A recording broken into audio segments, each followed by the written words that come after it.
Voltamos agora sim para adentrar o conteúdo. A gente inicia falando dessa parte sobre princípios fundamentais e divisão do Estado.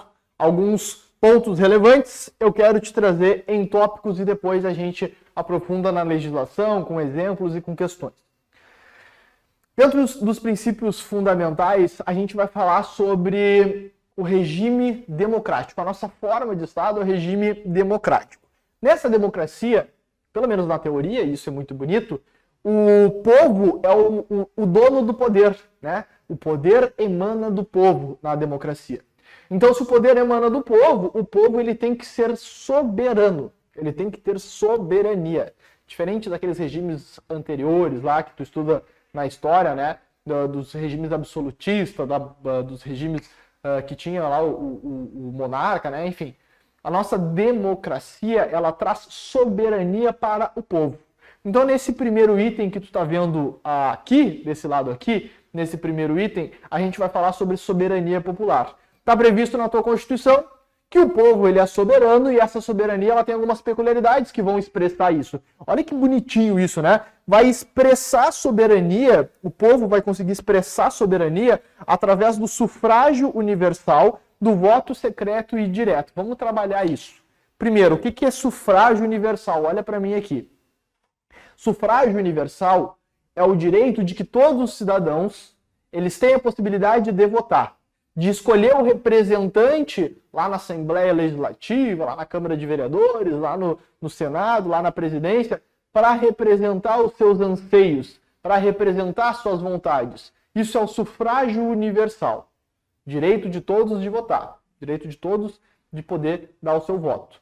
Esse sufrágio universal vai ser exercido mediante voto, cuidado, direto e secreto.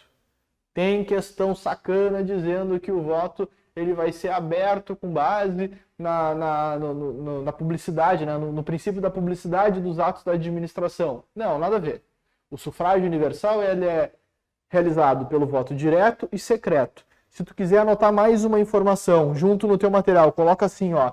Esse voto direto e secreto, ele tem igual, olha que legal isso, igual valor para todos. Ah, Gui, então quer dizer que o voto do coronel lá, o último posto, ele vai ter o mesmo valor que o meu voto? Sim. Quer dizer, então, que o voto do presidente, do senador, vai ter o mesmo valor que o meu voto? Sim. Porque o voto tem o mesmo valor para todos os cidadãos. Não fala cidadãos, né? Às vezes a gente tenta inventar uns plural ali. Réis, já vi lá na audiência falar réis em vez de réus. Ou então cidadãs. Não, né? É cidadão. Só olha o português aí. O Zambelli vai estar aí, né? O Zambelli vai te pegar pelo pé. Então, o voto direto e secreto com igual valor para todos os cidadãos. Essas são as expressões da soberania popular. Esses votos diretos e secretos, com valor igual para todos, será exercido de três maneiras. Está disposto na tua Constituição, será exercido mediante plebiscito, referendo e iniciativa popular. Alguns apontamentos que eu quero te fazer aqui. Primeiro, a iniciativa popular. Não confunde iniciativa popular com ação popular. São coisas distintas. Não cai para ti processo legislativo, tá? Dentro da Constituição a gente tem um ponto ali que fala sobre processo legislativo. Normalmente não cai nos concursos para soldado da Brigada Militar. Se caísse, eu iria adentrar, lá no artigo 60 e poucos, eu iria adentrar nisso. Mas eu quero que pelo menos tu tenha uma noção do que é a iniciativa popular para tu não confundir com a ação popular, que não tem nada a ver. A iniciativa popular é uma espécie de abaixo-assinado que os cidadãos do estado do Rio Grande do Sul, aí vai ter vários requisitos, no mínimo 1% do eleitorado que votou na última eleição, tem que ser no mínimo 1/10 dos municípios, sendo de cada município tem que ter 0,5% do eleitorado do município assinando esse abaixo-assinado. Esse abaixo-assinado, ele, depois que cumprir todos os requisitos que está previsto na lei, ele vai para a Assembleia Legislativa para ser discutido, né, através de um projeto de lei, e aí vira lei se for aprovado. Eu trouxe para ti só por descargo de consciência, só para tu ter uma ideia do que é essa iniciativa popular. Está previsto lá no artigo 68. Olha o que dispõe o artigo 68. A iniciativa popular no processo legislativo será exercida mediante apresentação. Daí, beleza. Mas o que importa para nós é aqui, ó. O que importa não, porque isso normalmente não cai na tua prova. Mas só para tu saber como que funciona a iniciativa popular. Ela tem que ter, no mínimo, 1% do eleitorado que tenha votado nas últimas eleições, distribuído no mínimo em 1/10 dos municípios, com não menos de 0,5% dos eleitores de cada um desses municípios. Tá? Isso aqui normalmente não aparece para ti, mas só para te tirar a dúvida. Plebiscito e referendo também são distintos. O plebiscito a gente chama de plebiscito. Por que plebiscito? Ah, Gui, porque o teu português ele não tem uma dicção muito boa? Não, nada a ver.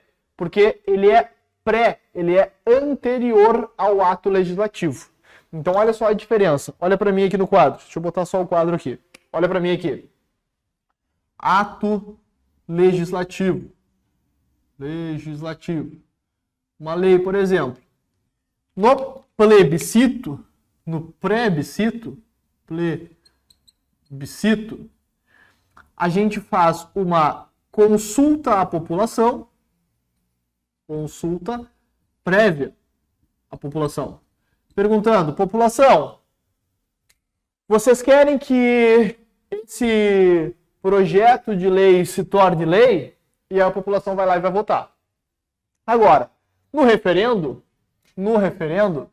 a lei já existe, e aí a população ela é consultada,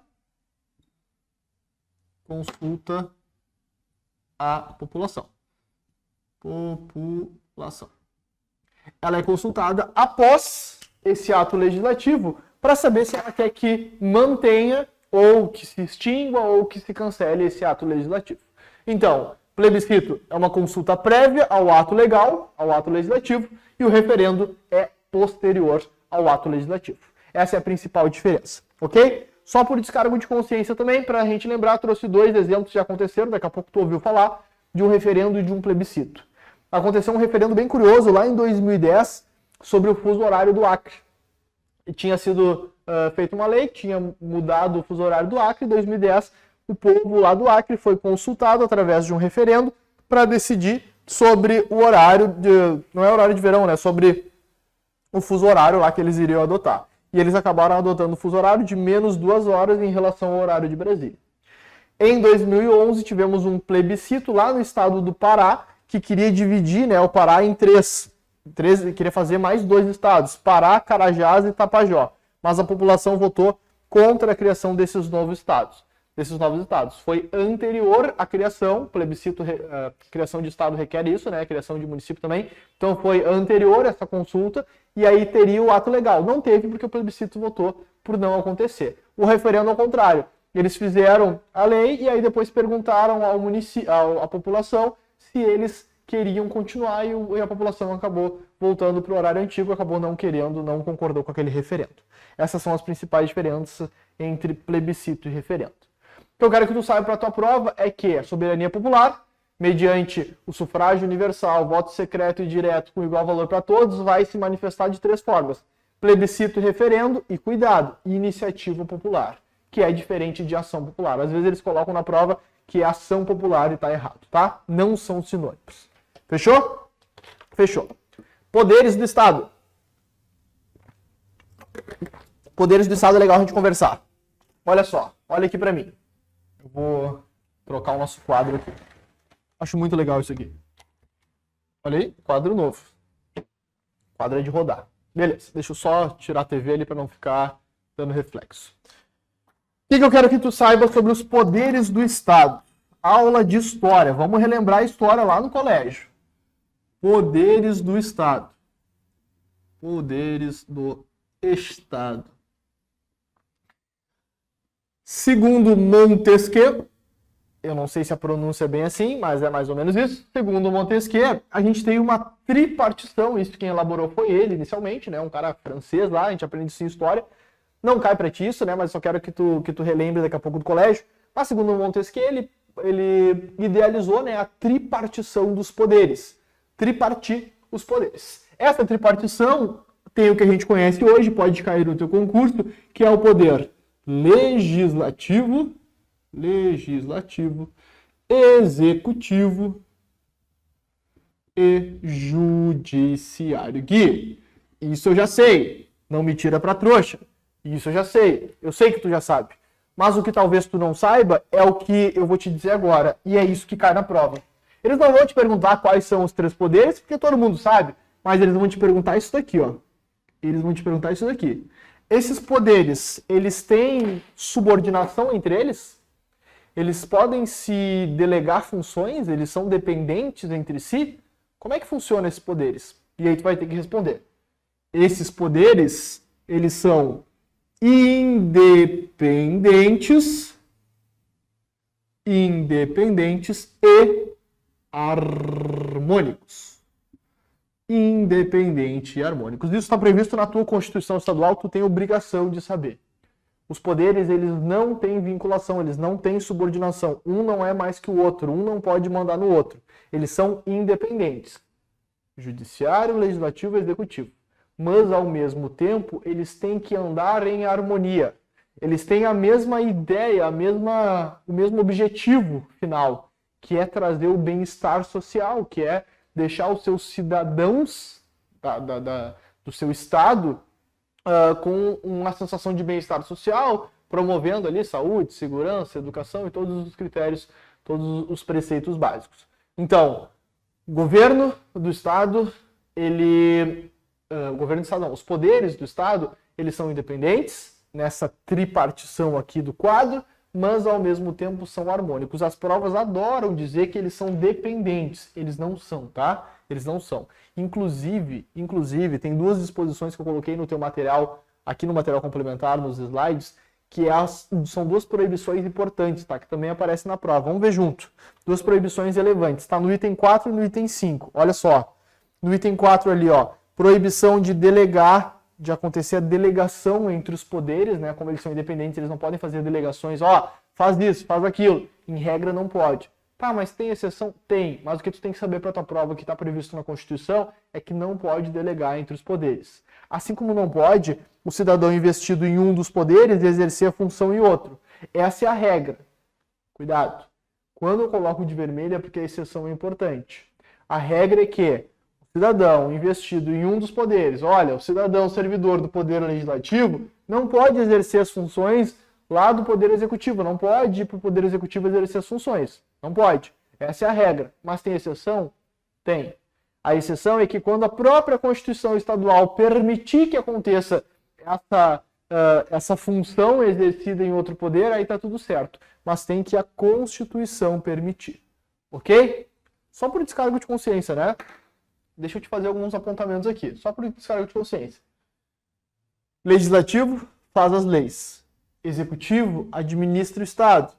Vai ser vinculado como brigadiano, como brigadiana, ao Poder Executivo. O chefe do Poder Executivo vai ser o teu chefe maior. Quem é o chefe do Poder Executivo Estadual? Do Executivo. O governador do Estado. Ele vai ser o teu chefe maior. O Judiciário Estadual, ele é representado aqui no Estado do Rio Grande do Sul pelo Tribunal de Justiça. Ele interpreta e aplica as leis. Então, olha só. Legislativo. No âmbito estadual, quem é que representa? A Assembleia Legislativa. Ficam lá os deputados estaduais. Executivo, governador, chefe do Poder Executivo. O Judiciário, o Tribunal de Justiça. No âmbito federal, a gente tem essa mesma tripartição de poderes, mas os representantes são distintos, por óbvio. No Legislativo Federal, quem é o representativo? Quem representa? O Congresso Nacional. Congresso Nacional, a gente tem um Congresso bicameral, né? Dividido em Senado e Câmara dos Deputados. Então, o Poder Legislativo no âmbito federal é lá do Congresso, representado pelo Congresso.